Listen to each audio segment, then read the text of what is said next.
Welcome everyone. Let's talk about syncope. Syncope is a transient loss of consciousness with full recovery, usually due to temporary reduction of cerebral blood flow due to various reasons. So it's a transient loss of consciousness, and then followed by full recovery. There should be no any remaining disturbed level of consciousness. What are the causes? The causes could be neurally mediated. It's also called reflex syncope. So there will be transient loss of consciousness due to reflex hypotensive reflex or reflex bradycardia. The most important and common one is vasovagal syncope. So this will be triggered by pain. The patient, for example, having a dental extraction or an injection or a severe injury, it will lead to vasovagal syncope. Then prolonged standing as well, emotional stress sometime. Another one is carotid sinus syncope. Pressure on the carotid artery, for example, brushing or sometimes shaving of the neck may cause unconsciousness, may cause syncope. Situational syncope. Some situations may increase intra-abdominal pressure, then lead to syncope. This may lead to increased vagal response. Example, coughing syncope, micturition syncope, defecation syncope. So this all, swallowing syncope, this all could happen. It's called situational syncope. So this is all under a heading of neurally mediated. The most commonly, as we said, is vasovagal. Then orthostatic hypotension is very important to be recognized, in which changes in posture, example from the sitting or from the lying down, when the patient sits up or stands, lead to marked fall in the blood pressure and loss of consciousness. The most importantly, which you have to detect, is volume depletion. For example, the patient have repeated vomiting, diarrhea, or hemorrhage, especially GI hemorrhage, which is undetected. The patient have melena but have no epigastric pain. He don't feel, because when go to toilet he could not see his black tarry stool, then but only presenting symptom is loss of consciousness. So always ask about this symptom. Then a primary autonomic failure, example Parkinson's disease, multi-system atrophy, Lewy body dementia, pure autonomic failure. Again, secondary autonomic failure, this is more common, example diabetes, uremia, spinal cord atrophy. Some drugs, example ethanol, diuretic, antihypertensive, all these may lead to. So you have to take a very good history about drug history, previous history, and associated symptoms. This is two. Another one which you have to detect is cardiac syncope. All arrhythmias might lead to syncope. Structural heart disease, congenital heart disease, that might lead to bradycardia, tachycardia. Anevalvular heart disease, cardiomyopathy, congenital heart disease lead to arrhythmia. So you have to look at it. For neurocardiogenic syncope, or also vasovagal, which was the most common, is about 35 to up to 50% may be the cause. This is causing when there is increase in the sympathetic outflow. So when there is sympathetic outflow, there will be high blood pressure, high pulse rate. Then this followed by a rebound reduction in sympathetic activity, leading to parasympathetic activity increasing. So parasympathetic activity leads to bradycardia, hypotension because of vasodilatation. Then this will cause loss of consciousness. Cardiac, as you said, any arrhythmias, any ventricular defect, or HOCM, which is hypertrophic obstructive cardiomyopathy, may all lead to syncope. Orthostatic syncope, about 10% of cases might be due to this. When a patient from lying down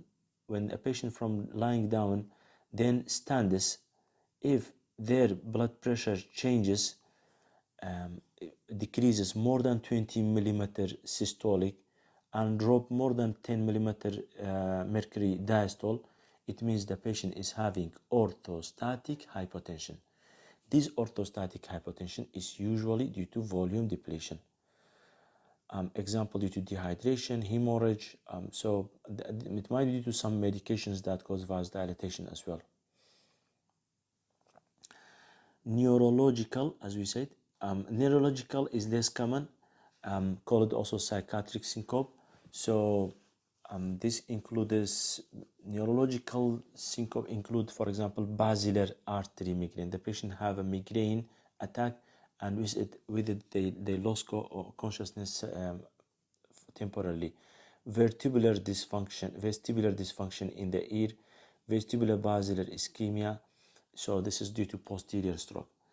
So these were due to neurology. Psychiatric syncope is also a recognized syndrome consisting of episodes of syncope due to anxiety, due to depression, due to so it's like an HYS.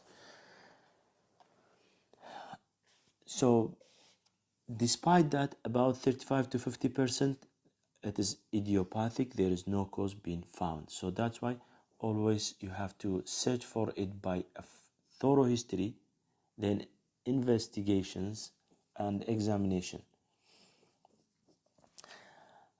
So what are the patients at risk? So which patients do you want to admit? There is a rule called San Francisco rule. The San Francisco rule identifies high-risk patients. It based on the presence of one of the following. History of there is a pneumonia called chess, CHESS. C, history of congestive heart failure. H, hematocrit by complete blood count, less than 30%. E, ECG or cardiac monitoring. So you have to do an ECG to see if there is cardiac syncope. S, shortness of breath. Systolic blood pressure less than 90. So you have to take their blood pressure, do an ECG, CBC, and also take a thorough history. The presence of any factor is considered sufficient for the patient to be at high risk and for admission. Sometimes you also consider other causes of admission, example, if there is repeated syncope, even without the right identifiable cause. So what are the investigations to unlock or uncover these symptoms? Random blood sugar, blood pressure in sitting and standing position, complete blood count in ECG. So you have to do these 4 investigations in all patients with syncope. The prevalence of cardiac cause of syncope, it might be up to 10%, mostly due to arrhythmia, or might be due to structural heart disease. So about tachycardia, SVT, ventricular bradycardia, sick sinus syndrome, IV node dysfunction, HOCM, hypertrophic ulcer. If you do an ECG in cardiac syncope,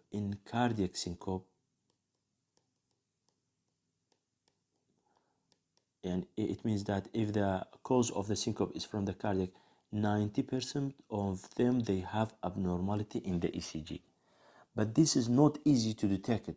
So I will lead you to another lecture right now about what are the ECG changes that you are expecting from a case of syncope.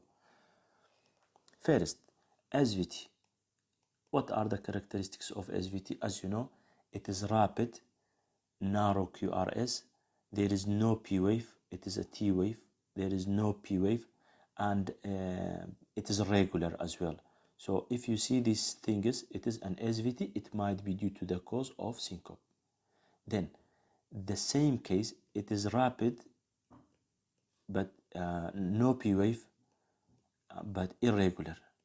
So it is irregular. So if you look at it, this is narrow, this is wide, this is narrow, this is, so it's irregular. This is atrial fibrillation. This might be also the cause of syncope. We have a syndrome called WPW syndrome. It might be also the cause of syncope. How is that?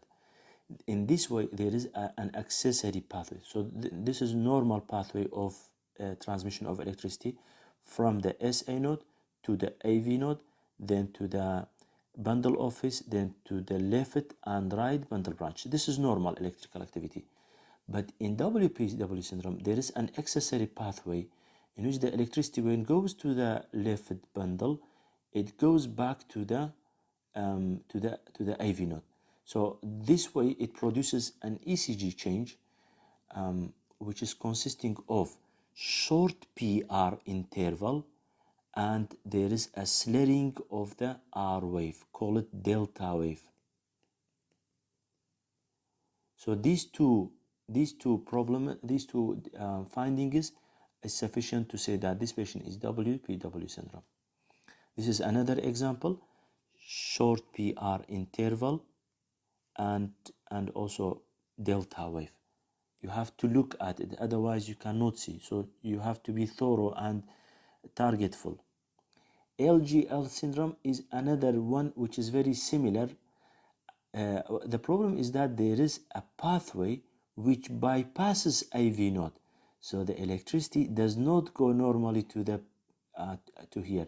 It goes to an accessory pathway, which bypasses the AV node, then goes to the. What is the ECG change here? There will be short PR interval, just, but there is no delta wave.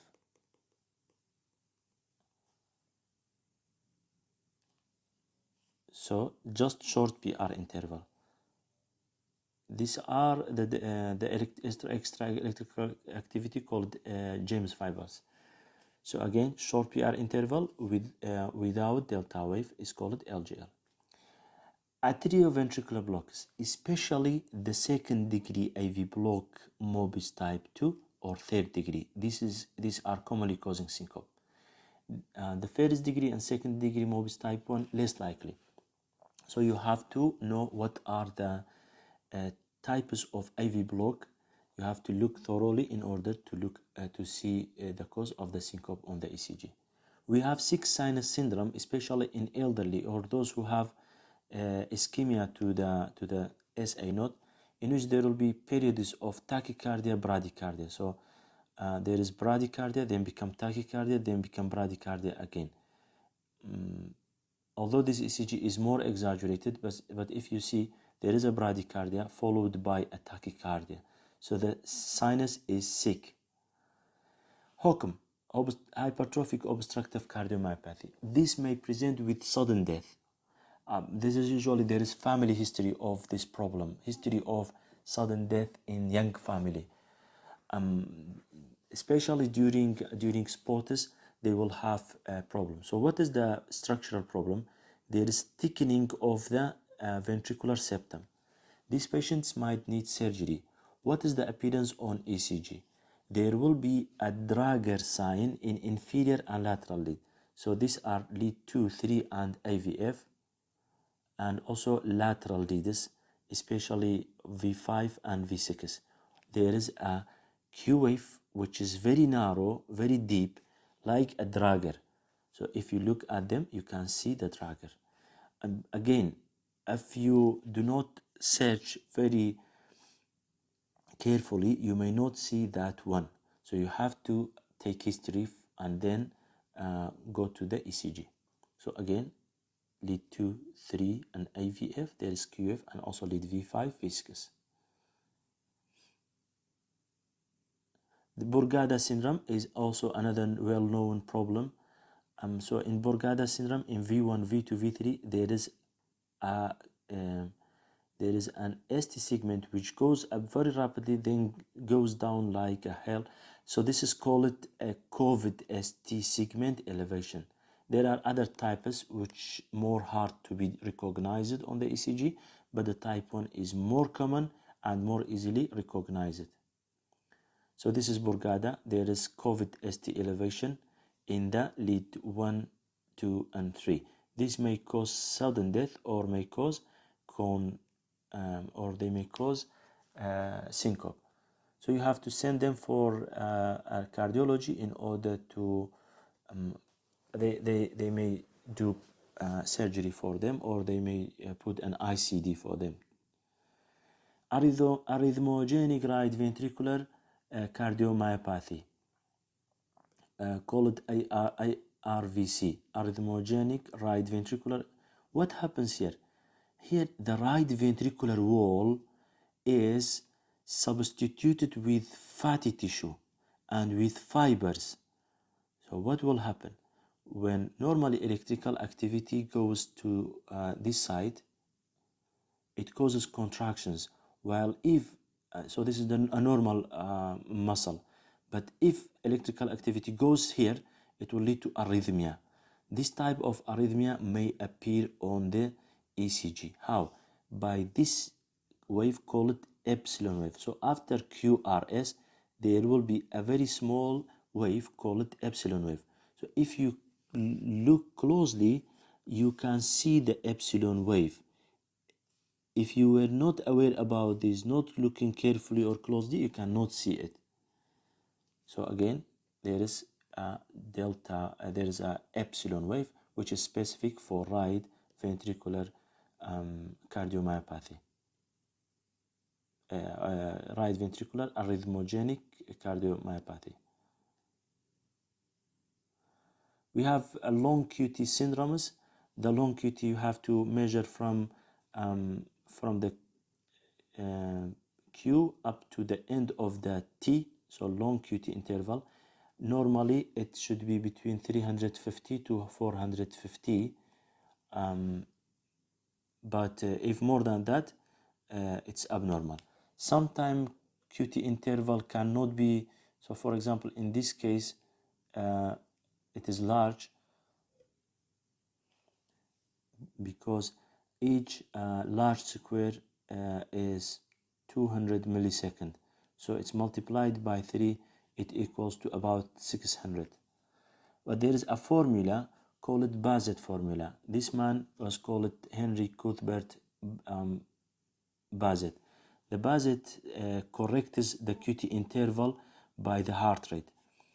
So you bring the QT of the patient divided by the square of the RR, the space between RR in seconds. How is that? For example, this patient, the Q until the end of the T having 13 small squares multiplied by 0.04, it means 40 seconds, equals to 0.52 seconds, divided by the RR interval, which is about here in this patient is about 25 small square multiplied by 0.04 equals 0. So the patient's QT interval will result in 0.522. It means 525 millisecond, which is prolonged. Trifascicular block. So what we mean by trifascicular, when there is right bundle branch block plus left axis deviation plus AV block. If you have only these two, it is called bifascicular block. If you have all three, call it trifascicular block. So if you look closely, there is M-shaped pattern in V1, Maro, right bundle branch block. Again, there is left axis deviation, and at the same time there is prolongation of the QT interval more than 5 small square. So all features are there, call it trifascicular block. Again, it's very clear. There is a right bundle branch block, left axis deviation, and there is Mobitz type 2 AV block. So this is complete trifascicular block. Another example. So the summary of the ECG changes: in the HOCM, you may have a Drager Q wave in inferior and lateral leaders. Arrhythmogenic right ventricular cardiomyopathy, you have to look for the epsilon wave. Long QT, looking for long QT interval, and also Bazet formula, you have to use it. Burgada syndrome, COVID ST elevation more than 2 mm in V1, V2, V3. Then WPW syndrome, short PR interval, delta wave. LGL, there is just short PR interval. Bifascicular block, RBB plus LAD. Trifascicular, RBBB, LAD plus AV block. and sick sinus syndrome, there will be tachybrady syndrome. Just to remind you, you have to use this chest mnemonic for every patient in order to decide whether you admit or not. But as we said, you have to know thoroughly the ECG, because unless you recognize the ECG, you may miss the case and the patient may present with cardiac arrest next time. What's the treatment of syncope? Vasovagal syncope does not need treatment. Patients who have orthostatic hypotension should be resuscitated with fluid and blood, and then you have to find the cause of bleeding or cause of the fluid loss. Patients with cardiac syncope have different modality of treatment. They may need correction of the arrhythmia or electrolyte. They may need an ICD by a cardiologist, or they may need a surgery by the cardio surgeon. So according to that, there will be more advanced investigations to be done for these patients. But the early stages starts from the one who first recognizes the case. Or every case of syncope, you have to take deep history and look for the cardiac and orthostatic very deeply. Thank you so much. I have to I hope that you have gained benefit from this lecture, and thanks for Housing Organization for reorganizing the slides.